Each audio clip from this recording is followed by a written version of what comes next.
Welcome back to the channel, everyone. How you doing? I just want to say I appreciate you guys being here. So this is my summer reading wrap-up. I read 27 books for 3 months, and I'm not gonna lie, it was kind of mid. I have 5 of them that I actually really liked, and I gave them all 5 stars, so I thought it was a really good time to do it. I also planned this poorly because this is now September, and I was supposed to do this at the beginning of September, but I mixed a lot of things up. So yeah, but for now on, I'm gonna do seasonal reading wrap-ups and just tell you guys what my favorite ones are currently and go from there. I think it'd be kind of fun to experiment in that, so I figured why not. So these are not in any order, but these are just ones I really did like, and it's not gonna be like least favorite to favorite or whatever, because these are all 5-star reads, so I had a hard time saying, oh, which one's my favorite. So the first one we're gonna start off with is Pen Pal. Pen Pal blew me out of the water. It is a creepypasta book, and I didn't expect it to be this good coming into it. It is written by Dathan. The only reason why I figured out what this book was is because of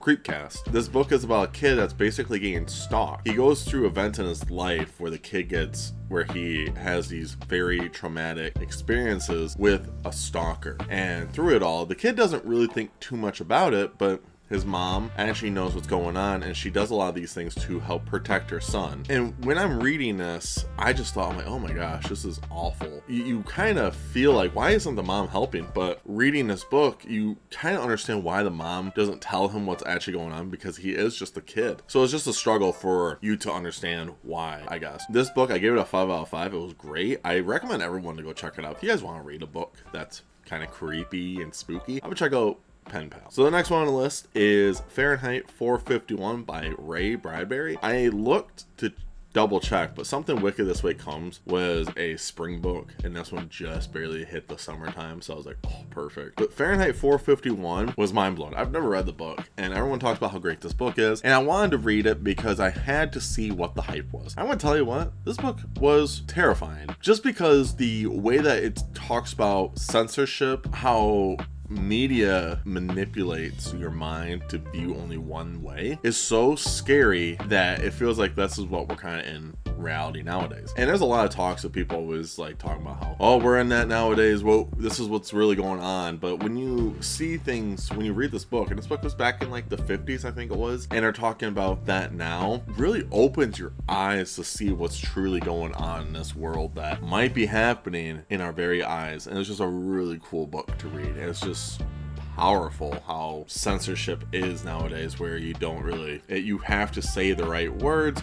If you don't, pitchforks are coming for you. This was a surprise one. This was a reading vlog book that I read in Tennessee. I did not expect it. My girlfriend was like, you need to read some Southern books to fit the theme. So I decided, whatever. And I picked up Where the Crawdads Sing.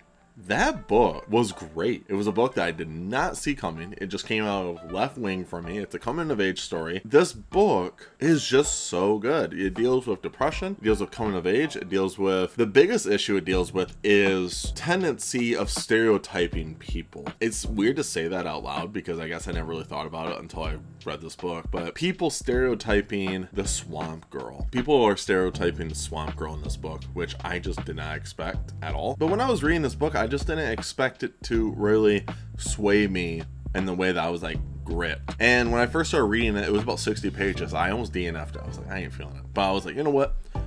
We are going to keep reading this book. And it was so refreshing to read something that just wasn't like a fantasy book, wasn't horror, wasn't anything like that. It literally was just a coming of age story that I thought was so compelling and so good. And it really broke my heart reading this book. And it was just a fun book to read. The next one on this list is Silence of the Lamb. Silence of the Lamb, I'm not going to talk too much about it. It was a lot different than the movie. Well, not a lot different than the movie. The movie was really good in general. But this book really took me by surprise. I didn't expect to enjoy it. But the cop murder mystery style, I don't really read a lot of those, but oh man, this book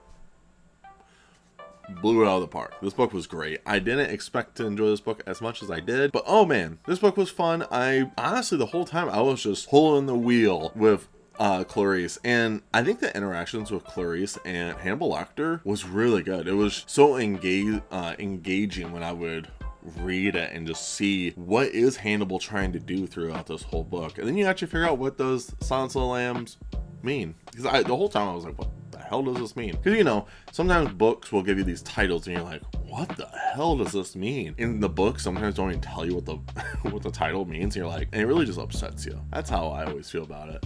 Maybe that's just a hot take. So the last book on this, mind you, all these books were 5 stars. If I had to put them in order, I don't think I could, because they're all were good in their own ways. I really like that.